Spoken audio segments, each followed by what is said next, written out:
এই হাজার হাজার ছাত্র জনতা জীবন দিয়েছে কি শুধুমাত্র একটি নির্বাচনের জন্য? এই দেশের একটি পরিবর্তন চায়। এই দেশে আর যেন সেই অতীতের মতো শুধু ক্ষমতার পরিবর্তন না হয়, দেশের গুণগত পরিবর্তন আসতে হবে। দেশের মানুষের আশা আকাঙ্ক্ষা যেন বাস্তবায়ন হয়, সেই ব্যবস্থা করতে হবে। আমরা সরকারকে বলবো, আপনারা একা নন। আউযু বিল্লাহি মিনাশ শাইতানির রাজিম, বিসমিল্লাহির রহমানির রহিম। বাংলাদেশ জামাত ইসলামী ঢাকা মহানগরী দক্ষিণের প্রাণকেন্দ্রে অবস্থিত পল্টন থানার উদ্যোগে আয়োজিত মাহে রমজানের সেহরি ও ইফতারির ফুড প্যাকেট উপহার প্রদান অনুষ্ঠানের সম্মানিত সভাপতি, পল্টন থানার সংগ্রামী আমির, পল্টন থানার সংগ্রামী নেতৃবৃন্দ এবং সুধীমণ্ডলী ভাই এবং বোনেরা, আসসালামু আলাইকুম ওয়া রাহমাতুল্লাহি ওয়া বারাকাতুহু। বাংলাদেশ জামাত ইসলামীর পক্ষ থেকে আপনাদেরকে মাহে রমজানের শুভেচ্ছা এবং স্বাগতম জানাচ্ছি। সম্মানিত ভাই এবং বন্ধুগণ, মাহে রমজান আল্লাহ রাব্বুল আলামিনের পক্ষ থেকে একটি উপহার। এই মাসে এমন একটি রজনী আছে যে রজনীতে আল্লাহ রাব্বুল আলামিন কোরআন নাজিল করেছেন, আর যে কারণে ওই রাত্রের মর্যাদা আল্লাহ বাড়িয়ে দিয়েছেন। হাজার মাসের চাইতেও বেশি মর্যাদা আল্লাহ রাব্বুল আলামিন ওই একটি রাতকে দিয়েছেন। সেই মহামান্বিত মাহে রমজান মাস আমাদের মাঝে এখন সমাগত হয়েছে। আমরা যারা ধর্মপ্রাণ মুসলিম আছি সবাই আল্লাহ রাব্বুল আলামিনের নির্দেশে রোজা রাখছি, সিয়াম সাধনা করছি, যেন আমরা আল্লাহর নৈকট্য হাসিল করতে পারি, তাকওয়ার গুণ অর্জন করতে পারি। সেই জন্য আমরা সবাই চেষ্টা করছি এবং আমাদের আরও বেশি বেশি চেষ্টা করা দরকার। আমাদের প্রিয় নবী সাল্লাল্লাহু আলাইহি ওয়াসাল্লাম বলেছেন, যে ব্যক্তি রমজান মাস পেল কিন্তু তার গুনাহখাতা মাফ করতে পারল না, তার জন্য হতভাগা। প্রিয় ভাই এবং বন্ধুগণ, আমরা যেন সেই হতভাগা না হই। আমরা এই মাহে রমজানকে গ্রহণ করে মাহে রমজানে যেন আমরা আমাদের গুনাহখাতা মাফ করে আমরা সবাই নিষ্পাপ মাসুম হয়ে ঈদের দিনে আমরা যেন নামাজ পড়ে একদম মাসুম হিসাবে বাড়ি ফিরতে পারি। আল্লাহ আমাদের তৌফিক দান করুন। প্রিয় ভাই এবং বন্ধুগণ, এই রমজান মাসে আমাদের প্রিয় নবী বলেছেন যে তোমরা যারা দায়িত্বশীল ব্যক্তিরা আছো, তারা তোমাদের অধীনস্থদের একটু কাজকর্ম কমিয়ে দাও, তাদের ডিউটি একটু কমিয়ে দাও। আমি আজকে বলবো, যারা মালিক আছেন তারা যেন শ্রমিকদেরকে একটু এহসান করেন, তাদের ডিউটি একটু কমিয়ে দেন। এবং সরকারকে জানাবো, আপনারাও আমাদের জনসাধারণের দিকে তাকিয়ে একটু এক মাসের জন্য হলেও আমাদের ডিউটি একটু কমিয়ে দেন, যেন সবাই সিয়াম সাধনা করতে পারে। পাশাপাশি আরেকটি কথা বলবো, যে এই সময়ে আমাদের বাজারের যে দ্রব্য মূল্য বেড়ে যাচ্ছে, আমরা বলবো অতীতে যারা সরকারে ছিল তারা তো জনগণের সরকার ছিল না, তারা ভোটের মাধ্যমে আসে নাই, তারা ভোট চুরি করে, তারা দিনের ভোট রাতে নিয়ে তারা এমপি হয়েছে, তারা ডামি ক্যান্ডিডেট, ডামি মন্ত্রী, ডামি এমপি, এইভাবে তারা দেশটাকে শোষণ করেছে। সেই সময়ে দ্রব্যমূল্য লাগাম ছিল না। আমরা গত বছরে দেখেছি মন্ত্রীরা বলেছেন যে আপনারা খেজুর খুঁজবেন না, বড়ই দিয়ে ইফতারি করেন। আমাদের নবীর কথাকে তারা কটূক্ত করেছেন। আমাদের প্রিয় নবী সাল্লাল্লাহু আলাইহি ওয়াসাল্লাম বলেছেন সবচেয়ে উত্তম ইফতারি হলো খেজুর।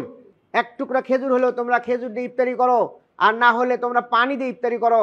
এইভাবে উনি খেজুরের প্রতি একটা গুরুত্ব দিয়েছেন।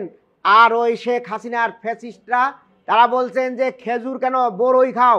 প্রিয় ভাই এবং বন্ধুগণ, এবছরের সরকার আগে থেকেই ভূমিকা নিয়েছিল, যে কারণে এখনও আমরা সবাই খেজুর আমরা দিয়ে ইফতারি করার জন্য চেষ্টা করতে পারছি। তো আমরা বলবো আপনারা আরও একটু ভর্তুকি দেন, আরও একটু ভর্তুকি দিয়ে নিত্য প্রয়োজনীয় যে সকল দ্রব্য আছে, চাল ডাল আলু, তারপরে হলো তেল, এগুলো ছোলা খেজুর, এগুলোতে একটু ভর্তুকি দিয়ে সবাই যেন সেহরি এবং ইফতারি সুন্দরভাবে করতে পারে।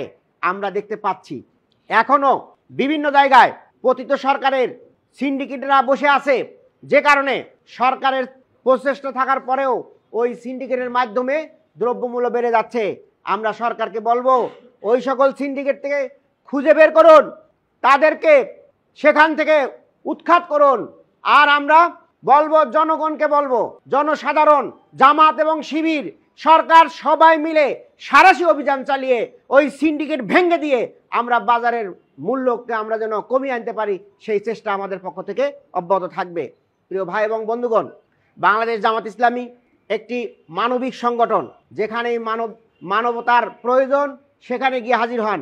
আমাদের নেতা, আমাদের আমিরে জামাত ডাক্তার শফিকুর রহমান, আপনারা তাকে চেনেন সবাই। এই বৃদ্ধ বয়সে আপনারা তার চেহারা দেখেছেন, তার যে চুল দাড়ির যে অবস্থা, এই অবস্থায় তিনি বাংলাদেশের সেই টেকনাফ থেকে তেঁতুলিয়া পর্যন্ত ছুটে বেড়াচ্ছেন। যেখানে মানবতার বিপর্যয় সেখানে তিনি হাজির হয়েছেন। তিনি আমাদেরকে উৎসাহ দিচ্ছেন যে এইভাবে তোমরা মানবতার জন্য কাজ করো। তিনি কাজ করছেন এবং জামাতের প্রত্যেকটি জেলা আমির, নেতা, কর্মী সবাইকে বলছেন যে তোমরা মানবতার পাশে দাঁড়াও। আজকে আমরা আপনাদের সামনে ফুড প্যাকেট উপহার নিয়ে এসেছি। যদিও এটা আমাদের দায়িত্ব ছিল আপনাদের বাড়ি বাড়ি গিয়ে পৌঁছে দেওয়া, কিন্তু আমরা আপনাদের একটু কষ্ট দিয়েছি, আমাদের ক্ষমা করবেন। আমরা আজকের এই অনুষ্ঠানের মাধ্যমে সরকার এবং বিত্তবান মানুষকে জানাতে চাই, আসুন সবাই মিলে এইভাবে আমাদের রোজাদার ভাই বোনদের পাশে এসে দাঁড়াই, যেন সবাই একটু সুন্দরভাবে সেহরি এবং ইফতারির ব্যবস্থা করতে পারে। প্রিয় ভাই এবং বন্ধুগণ, বর্তমানে একটি কথা না বললেই নয়, একটা গোষ্ঠী তারা আজকে সরকারকে চাপ দিচ্ছে যে কোনো মূল্যে নির্বাচনের ব্যবস্থা করুন। আমরা বলবো এই হাজার হাজার ছাত্র জনতা জীবন দিয়েছে কি শুধুমাত্র একটি নির্বাচনের জন্য? এই দেশের একটি পরিবর্তন চায়। এই দেশে আর যেন সেই অতীতের মতো শুধু ক্ষমতার পরিবর্তন না হয়, দেশের গুণগত পরিবর্তন আসতে হবে। দেশের মানুষের আশা আকাঙ্ক্ষা যেন বাস্তবায়ন হয়, সেই ব্যবস্থা করতে হবে। আমরা সরকারকে বলবো আপনারা একা নন। আমাদের নেতাদেরকে ফাঁসি দেওয়া হয়েছে, আমাদের নেতাদেরকে গুম করা হয়েছে, আমাদের নেতাদেরকে বাড়িঘর ভেঙে চুরমার করে দেওয়া হয়েছে, কিন্তু জামাত ইসলামী একদিনের জন্য তার সেই ন্যায় এবং ইনসাফের এই দাবি থেকে পিছুপা হয় নাই, নীরব হয় নাই, নিস্তব্ধ হয় নাই। আমরা সর্বশেষ পর্যন্ত এই হাসিনাকে বিদায় করার জন্য যখন সর্বশক্তি দিয়ে কাজ করেছি, সেই সময়ে তার মুখে একটাই স্লোগান, জামাত শিবির, জামাত শিবির আমার বিরুদ্ধে এই ঘটনাগুলো ঘটাচ্ছে। এবং শেষ পর্যন্ত সে আমাদেরকে 1 আগস্টে বাংলাদেশ জামাত ইসলামী ছাত্র শিবিরকে নিষিদ্ধ ঘোষণা করলো। প্রিয় ভাই এবং বন্ধুগণ, এর মাধ্যমে কি প্রমাণ হয় না যে হাসিনাকে উৎখাত করার জন্য এই ময়দানে কারা ভূমিকা রেখেছিল? প্রিয় ভাইয়েরা, সমন্বয়করা সামনে ছিলেন। একটা পর্যায়ে সমন্বয়কদেরকে যখন ধরে নিয়ে গেল, ডিবি অফিসে নিয়ে তাদেরকে নির্যাতন করলো, তাদেরকে দিয়ে একটা বক্তৃতা দেওয়া হলো যে আমরা আন্দোলন থেকে সরে গেলাম। সেই আন্দোলন কারা চালাইলো? আমরা বিজ্ঞাপন দিতে চাই না, আমরা আমাদের নিজেদেরকে প্রচার করতে চাই না। সেই সময়ে জামাত এবং শিবির সহ ঐক্যবদ্ধ জনতা যখন শেখ হাসিনাকে বিদায় করার জন্য ভূমিকা রেখেছিল, যে কারণে 5 তারিখে সে পালিয়ে যেতে বাধ্য হলো। প্রিয় ভাই এবং বন্ধুগণ, আগামী দিনেও যারাই লাফালাফি করছেন, হুমকি দামকি দিচ্ছেন, তাদেরকে বলতে চাই আমরা অন্যায়ের কাছে কোনোদিন মাথা নত করি নাই, আগামী দিনেও মাথা নত করবো না ইনশাআল্লাহ। জনগণ এই ন্যায় নীতি ইনসাফের পক্ষে থাকবে এবং যারাই ওই ফ্যাসিস্টদের মতো কথা বলছেন তারাও একদিন নীরব হয়ে যাবেন ইনশাআল্লাহ।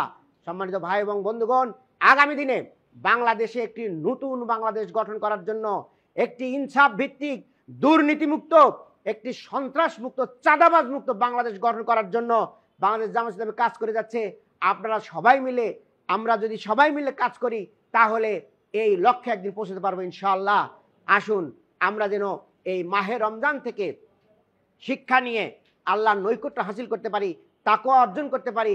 সেই জন্য আমাদের ইবাদত বন্দেগী বাড়ানো দরকার, আল্লাহর দিকে আমাদের রুজু হওয়া দরকার, আল্লাহর কাছে ফরিয়াদ করা দরকার, আল্লাহ যেন আমাদের গুনাহ খাতা মাফ করে দেন। এইভাবে আমরা আল্লাহর কাছে আমরা আহ্বান জানাই এবং আমাদের দেশের জন্য একটা আহ্বান জানাই। এই দেশে অনেক রক্ত ঝরেছে, অনেক ত্যাগ হয়েছে, অনেক শহীদ হয়েছে। এই দেশে যেন আর কোনো ধরনের ওই স্বৈরাচার না আসে, আর কোনো ধরনের ফ্যাসিস্ট না আসে। একটি সুন্দর মানবিক ন্যায় এবং ইনসাফ, একটি ইসলামের বাংলাদেশ যেন আমরা গঠন করতে পারি। আল্লাহ আমাদের সেই তৌফিক দান করুন। আমি জনগণকে সেই দিকে আহ্বান জানিয়ে আমার কথা এখানে শেষ করছি। আল্লাহ হাফেজ। বাংলাদেশ জিন্দাবাদ, বাংলাদেশ জামাত ইসলামী জিন্দাবাদ। আসসালামু আলাইকুম ওয়া রাহমাতুল্লাহি ওয়া বারাকাতুহু। আল কোরআনের মাস এসেছে, জাগরে মুসলমান, হও পেরেশান, রাখো অম্লান, হৃদয়ে রমজান। হও পেরেশান, রাখো অম্লান, হৃদয়ে রমজান। আল কোরআনের মাস এসেছে, জাগরে মুসলমান, হও পেরেশান, রাখো অম্লান হৃদয়ে রমজান।